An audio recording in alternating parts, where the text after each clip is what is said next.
ተመልካቾቼ እንደምን አላችሁ? ዛሬ የምንነጋገረው በኪሳችን ውስጥ ስላለችው ብር ላይ ስለተጻፈች አንዲት ስቴትመንት ነው። ይህች ስቴትመንት ላምጪው እንዲከፈል ሕግ ያስገድዳል ትላለች። payable to the bearer on demand ምን ማለት ነው?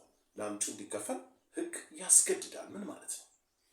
ከዚህ ይህችን ኤክስፕሌን ከማድረጌ በፊት በገንዘብና በብር መካከል ያለውን ግንኙነት እና ልዩነት ግልጽ ላድርግላችሁ። ገንዘብ ብር ማለት ገንዘብ ነው። ገንዘብ ግን ብር ማለት አይደለም። ገንዘብ ማለት ሰፊ ነገር ነው። ገንዘብ ማለት ማንኛውም ቫልዩ ያለው ነገር ማለት ነው።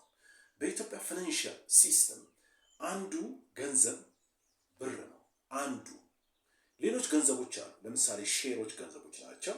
ቼክ ገንዘብ ነው። ቦንድ ገንዘብ ነው። ገንዘቦች ናቸው እነዚህ። የቼክ ወረቀቱ ገንዘብ ነው የያዘው፣ ብር ግን አይደለም። የቦንድ ስም አለው፣ የማን እንደተጻፈ፣ ቼክም ስም አለው፣ ለማን እንደሆነ ወዴት እንደሚከፈል ስም አለው። ካሽ ተብሎም ብቻ ሲመነዝር ግን ያ ሰውዬ ለሰውዬው በራሱ ስም ነው የሚመነዝረው። ሼርም እንደዛው ስም አለው። ገንዘብስ ስም የለውም። ብር ስም የለውም፣ ስም የለውም።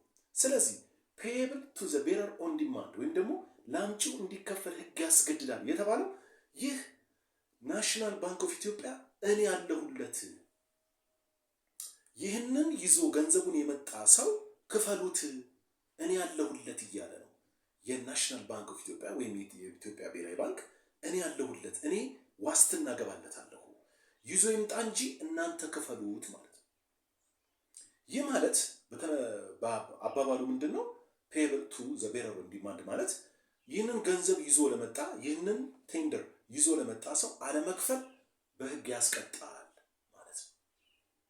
በሕግ ያስቀጣል ማለት ነው። ስለዚህ payable to the bearer on demand the bearer ለያዡ ላመጣው መክፈል ግዴታ ነው ማለት ነው። ይህ ማለት ለኔ አልተጻፈልኝም። እቺ ሌጋል ቴንደር የተፈረመችው ለኔ አይደለም የተፈረመችው፣ ለኔ ለተስፋዬ ተብላ አይደለም የተፈረመችው፣ ለእርሶም አይደለም፣ ለማንኛውም ለያዘው ሰው ነው። ኢትዮጵያዊም ይሁን ማንኛውም ሰው ብቻ ለያዘው ሰው እንዲከፈል የኢትዮጵያ ብሔራዊ ባንክ ውለታ ወስዷል፣ ዋስትና ወስዷል።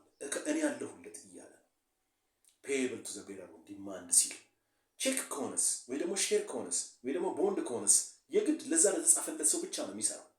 ለምሳሌ ሼር ቢሆን ሼር ይሸጣል አይደል? በአሁን በአዲሱ ሕግ መሰረት ሼር ይሸጣል።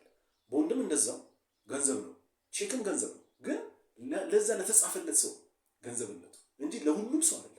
ለሁሉም ለኢትዮጵያዊ ለሁሉም ለያዘው ሰው አይደለም። ቼኩን ለያዘው ሰው አይደለም። ቦንዱን ለያዘው ሰው ወይም ሼሩን ለያዘው ሰው አይደለም። ለተጻፈለት ሰው ብቻ ነው ገንዘብነቱ የሚሰራ። ይሄኛውስ ብርስ? ብር ግን ለያዘው ሰው ሁሉ፣ ለሁሉም ሰው to the all bearers ማለት ነው። ቤረር ማለት ያዥው ማለት ነው፣ የያዘው ሰው። አሁን እኔ ይዣታለሁ። ስለዚህ እኔ እቺ የዚች ውስጥ ያለው ፌስ ቫልዩ የኔ ነው፣ የኔ መኒ ፌስ ቫልዩ ገንዘቡ የኔ አይደለም ማለት ወረቀቱ የኔ አይደለም፣ ግን ፌስ ቫልዩ የኔ ነው። የአምስት ብሯ ቫልዩ የኔ ነው፣ የመግዛቱ አቅም። ስለዚህ እንዲከፈል ያዛል። እኔ ያለሁለት እያለ ነው ናሽናል ባንክ ኦፍ ኢትዮጵያ። እኔ ያለሁለት ክፈሉት፣ እኔ ያለሁ። አለመክፈል ደግሞ ኮንሲኩዌንስ አለው፣ ያስቀጣል ማለት ነው። ላምጪው እንዲከፈል ሕግ ያስገድዳል ማለት። በሌላ ፕሮግራም ሌላ ጊዜ እንገናኛለን። ለዛሬው ሰላም።